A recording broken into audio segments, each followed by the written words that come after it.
Hey there! In case we haven't met yet, I am Christina Marie Anderson, the owner of Wondersoul Co., which is a web development studio packed with personality. And I specialize in creating strategic WordPress website that act as a foundational hub for all of your online marketing efforts. And today's topic, I am going to talk about something that is near and dear to my heart. Honestly, every single topic that I talk about in these videos is something that I feel really, really comfortable talking about and something that I've contemplated a lot myself.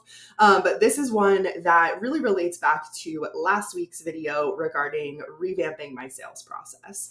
And yesterday morning, I went for a walk with my friend and fellow marketing expert, Mallory Musante, and we talked about this topic together, and she really gave me a different perspective on what I was feeling that made me want to revamp the sales process that I talked about last week. And I know that if it's something that I'm feeling and something that she's feeling, I know that it's also something that many of you are feeling as well. And you're probably also trying to find the balance here. So today I want to talk to you about staying curious in your business. So I'm going to talk a little bit about what that means to stay curious. I'm also going to talk a little bit more about revamping my sales process. I'm not going to go over the same content that I did last week, but I'm going to talk about it in this new light of staying curious in your business. And I'm also going to talk to you about why I sort of lost that curiosity, or how I lost that curiosity, and what that did to me and my business. And then I'm going to talk to you a little bit more about what I'm doing now in my business to make sure that I'm really keeping that spark alive, keeping that curiosity alive. And then I'm going to talk to you a little bit about how you can find the balance in your business between staying curious and also making sure you're not reinventing the wheel every time you want to change something in your business. So stay tuned. We're going to go in depth a lot more on this topic of staying curious in your business.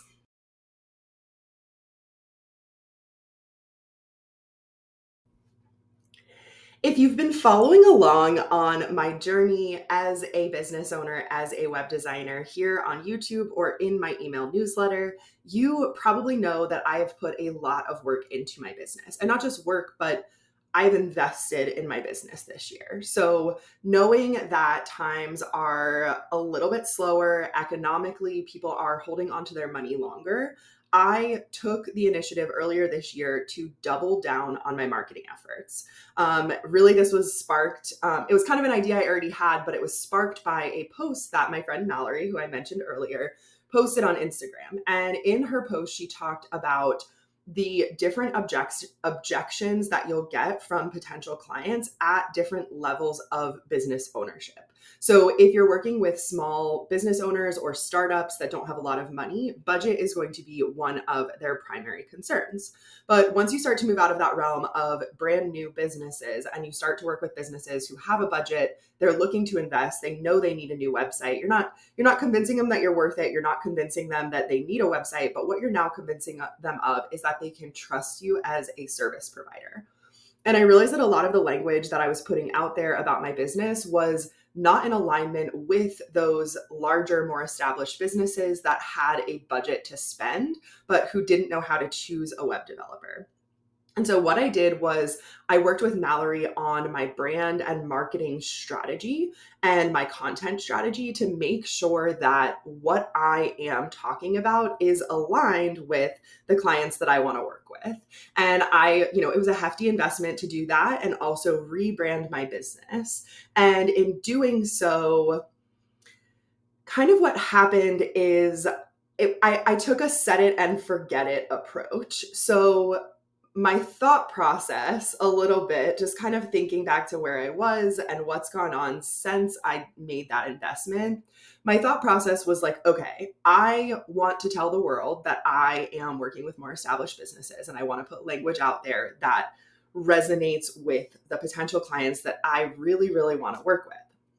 And what I kind of thought would happen is that once I had that messaging down and I knew who to talk to and I had it all right, that I could just set it and forget it, and leads would come in. And along with that marketing, along with the marketing strategy and the rebranding, I also set up a new funnel in my business with a new lead magnet. And all of those things together, I was like, okay, this is great. Like, I'm talking to who I want to talk to. The visual presence of my business is aesthetically pleasing and resonates with the people that I want to work with. And I have this new funnel. It's awesome. I put a lot of thought into that. It's something that my ideal clients need. And if I just get all of that set up and released out into the world, I'm going to have leads rolling into my business.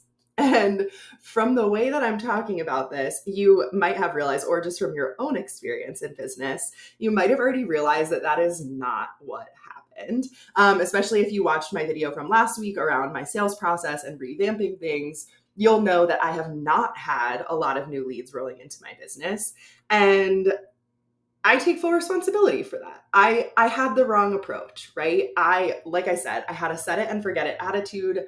I really thought that putting all of those things together and out there into the world was like the work that I needed to do. And I was just going to be building websites left and right once those things were out there in the world. And after talking with Mallory yesterday, what I realized is, full disclaimer, I have not gone fully into the woo on like in these videos yet. I teeter on the edge of being woo. But if you don't understand energy or that's not your thing, like this might not be the right place for you, because I do believe in the energetics of what we do here in business and putting out the energy that you want to receive. So full disclaimer. But Mallory and I were talking about the different ways that we've set our business up for success and the different types of content that we're putting out there and the different ways that we're interacting with ideal clients. And the conversation that we had made me realize that in choosing that set it and forget it strategy, I had let some of the curiosity ebb out of my business. I let that go. And the truth is that curiosity energetically aligns with the way that I want to run my business. And keeping that curious energy and continuing to learn new things, new skills, continuing to try new things in my own business is what makes me excited. And it's that excitement that's going to align with my ideal clients, no matter where they are on the spectrum of budget and established business, etc. So yes, I do need to be talking to my ideal clients. I need to be connecting with them in a way that they understand and that they're looking for. But if my energy, the energy behind that messaging is not aligned, it's not going to work out for me. And so in choosing that set it and forget it strategy and letting the curiosity go, I really set myself up for failure in a way, because not putting in the effort to continue learning new things and having new skills and being curious really didn't align with the way that I want to run my business. And so, like, in essence, having let that curiosity go, I have not been running my business the way that I want to, the way that I need to, and honestly, the way that's brought me to the success that I'm having now. So that's really what I've experienced in this, in the grand scheme of the last few months, and in having this conversation with Mallory yesterday that really kind of brought it all home as to why things may not be going the way that I want them to go. And again, like, I am not saying that if I just stay curious in my business and like do nothing else, that I'm going to get dream clients and they're just going to flock to me. That is not what I'm saying. And I do not want you to take that away from this video. But what I am saying is, if I'm doing all the right things in my business in terms of my messaging and my brand strategy, and I'm not also staying curious, I'm likely not going to find the success that I'm looking for, because that curiosity is what has driven my success so far in business. So it's the combination of the energy and the logistics and like the really tactical parts of business that makes it all work together.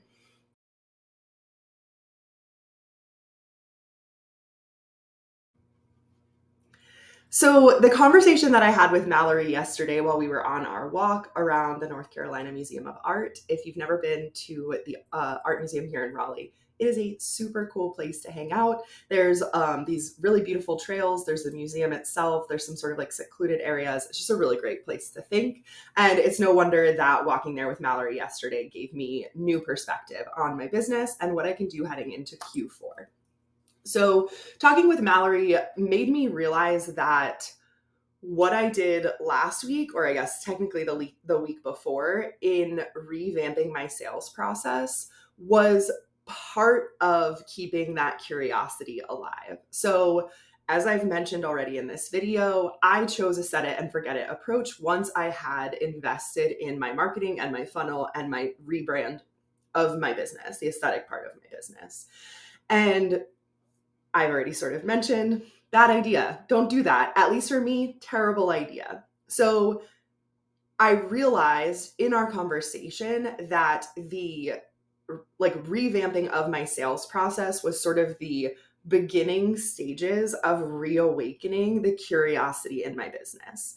And so taking this all back a step, I built my business on a prayer, just a prayer, nothing else. My own fortitude and a prayer. I was working in a really great environment. I did love the last job that I had, but there was no room for growth. And it was in the middle of COVID, and I knew I wanted to do something different. So I took the skills that I already had, which were mostly based in sales and luxury client experience. And I turned all of that into the business that you see before you today. And I didn't create this business by standing still. I did not create this business by choosing a set it and forget it strategy. What I did build this business on was by being curious on a very regular basis, every single day. New tools, new skills, courses, master classes, the whole deal. And certainly, I am at a point in my business now where I am established and I have seen success that I don't need to do every free challenge that comes across my Facebook feed or follow every so-called expert out there who does this and that and learn their ways. Like, that is not the space that I'm in anymore because I have found my own success. But what it does mean is that I need to find clear ways to continue being curious and not just say like, no, I don't do it that way. No, I have that set up and I don't need a new tool. No, I design just fine and I don't need a new course to teach me. Like, those are not things I should be saying in my business. I do still need to learn new design skills. I do still need to make small changes to my processes to see what works and what doesn't. And that's what's going to continue to give me success in my business, is bringing that curious energy while also understanding that I have an established business and I have seen success, and finding the balance between those two things. So for me, it's not about shiny object syndrome. I don't need to go get the newest, best thing every time I see a new best thing. But I also need to make sure that I'm taking measured steps to approach things from a place of curiosity, and that I'm still finding new ways to learn in my business and try new things. Like, that's part of the excitement of business. And I think going back to therapy many years ago, I had a therapist who asked me if I was anxious or if I was excited, because your body creates the same physiological response to both of those two feelings.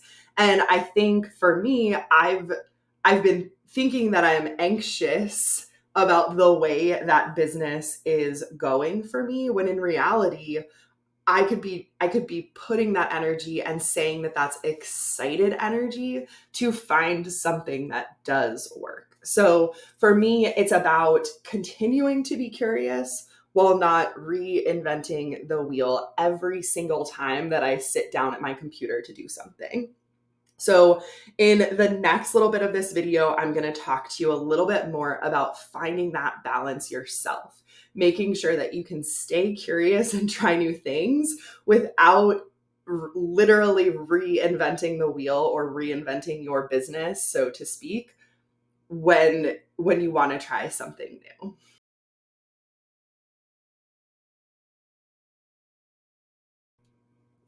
So the reason why that set it and forget it strategy that I tried in my business, which did not work, is so attractive is because a lot of us want to find ways to spend less time in our business, right? A lot of us, not myself, but a lot of us female entrepreneurs have kids, families, or we're taking care of our parents, or we have other obligations. We're doing this on the side of our regular 9 to 5, and we're trying to find ways not to waste time in our business. And sometimes being curious can feel like a waste of time. And usually that's when the curiosity leads you down a path that you didn't intend to go down or doesn't give you the results you were hoping for. And so, again, that's why it can feel really nice to really attractive to find a strategy that you can literally put in place and you never have to change it. But the reality for many of us is we started our businesses because we were bored in our corporate jobs, or we wanted to do something more or better. And if we put a set it and forget it strategy in place, we don't get to continue trying out new things. We don't get to explore. We don't get to expand our service offerings or expand our own mindset. And for me, that doesn't align with the way that I want to run my business. But the flip side of having a strategy in place that works on repeat every single time is can be a little bit more daunting, right? If the opposite of that is trying something new every single time and never documenting your processes and always having to start from scratch, that's also not what either one of us is looking for. We are looking to find success, have a successful business, have some systems and processes in place that save us time and help us run our businesses in a repeatable way. But we also need the chance to do some new things. And so, what I would challenge you to do is to find ways to stay curious and challenge yourself within your business, and also have those repeatable strategies and processes in place. So, for example, a couple of things that I'm doing in my business to make sure I'm keeping the spark of curiosity alive while also not completely reinventing myself every week. I just enrolled in the Landing Page Academy by Eric Kennedy. This is a design-based course for building websites, for designing websites in an exciting way. So not just building boring designs. And so what this looks like for me is like I do have a repeatable strategic process for building websites, and I also have a similar flow based off of what I know works on a website for a lot of the websites that I build. But this does mean that a lot of them end up looking the same. And that's not a bad thing. None of the websites or none of the businesses that I work with are direct competitors. So having a website that works is what's important. And it doesn't really matter if the holistic practitioner's website in North Carolina looks like the dentist's website in California. There's a similar flow for how we want people to interact with a website. But by enrolling in the Landing Page Academy, I'm going to be able to use that strategic flow that I already use to build websites. And I'm going to be able to add just a little bit more design pizzazz. And yes, this may in fact help me make it pop if that's what you're looking for on your website. So that's one way is continuing my education in a way that excites me from an educator that excites me. Additionally, as I've mentioned last week or over the last 2 weeks, I revamped my own sales process and I made some small strategic tweaks. I did not throw the whole book out and start over from scratch. What I did was I added a few different steps into the process I already use in order to see if I could create different results. So it may sound like I'm advocating for shiny object syndrome or for signing up for everything or for, things that are not actually good for business. And that is not what I am advocating for. I am advocating for finding small ways that you can continue to stay curious in your business and continue to build your own skills, make yourself happy by continuing to learn while also using the strategies and systems that you've already built. So really it's about finding those small ways to make impactful changes in your business without reinventing the wheel, without starting from scratch. And that way you can build off of the success you've already seen with the systems and processes you have in place instead of starting over and new building blocks every single time you sit down to work on your business. So if you take anything away from this, it's that there is good energy in staying curious. And if you can infuse that energy into your business, you're going to be able to compound your success when you find the things that work best for you and the way that you want to run your business. So if you have been kind of feeling a pull to do something new, don't ignore that feeling. Follow it where it goes, but take measured steps to follow it. You don't have to burn down everything you know. You can actually keep doing everything you know that's brought you success while seeing if this other avenue can help you advance your business as well. All right, that's what I have for today. Thank you so much for tuning in to The Scenic Route on YouTube. I am so happy to have you here, and tune in next week for the next installment on we're going to talk about Q4 and what I'm doing in Q4 to make sure I'm setting myself up for success, not just to finish out this year, but also to make sure that 2024 will continue to be a successful year in business here at Wandersoul Co. Thanks so much.